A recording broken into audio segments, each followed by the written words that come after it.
د طالبانو د حکومت مشر او اعلانېدلو نیټه معلومه شوه. سلام، خبر ته ښه راغلاست. زموږ چینل د سره سبسکرایب کړئ. د طنز ویبپاڼې د خبر له مخې بېلابېلې سرچینې وایي چې د طالبانو له لورې اعلانېدونکی حکومت به د ملا حسن اخوند تر مشرۍ لاندې وي. د طالبانو سرچینې او دغه راز د پاکستان د ډي نیوز ورځپاڼه وایي چې ممکن د طالبانو نوی حکومت د چهارشنبې په ورځ اعلان شي.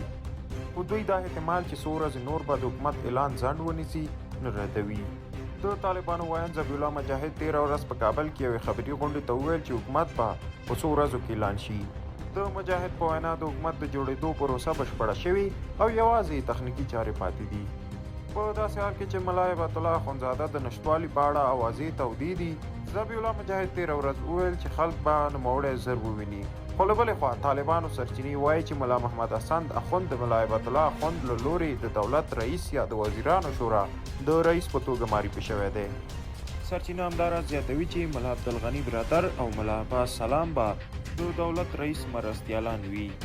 د حقانی شبکې د مشر او د طالبانو د مرستیال سراج الدین حقانی په اړه ویل کیږي چې د کورنیو چارو وزیر وټاکل شي.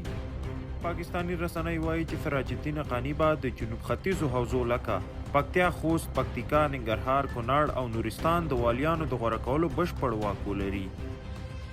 د طالبانو د تحریک د مؤسس زوی ملا یعقوب به د دفاع وزیر وټاکل شي.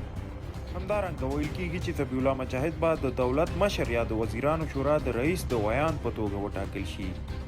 سره له دې چې طالبانو د نوي حکومت د جوړښت په اړه د هغوی د سرچینو او پاکستاني رسنیو معلومات یو بل ته ډیر ورته والی لري، خو ویل کیږي چې هر څه ممکن په راتلونکي څو ورځو کې د دوی د حکومت تر اعلانېدو وړاندې بدل شي.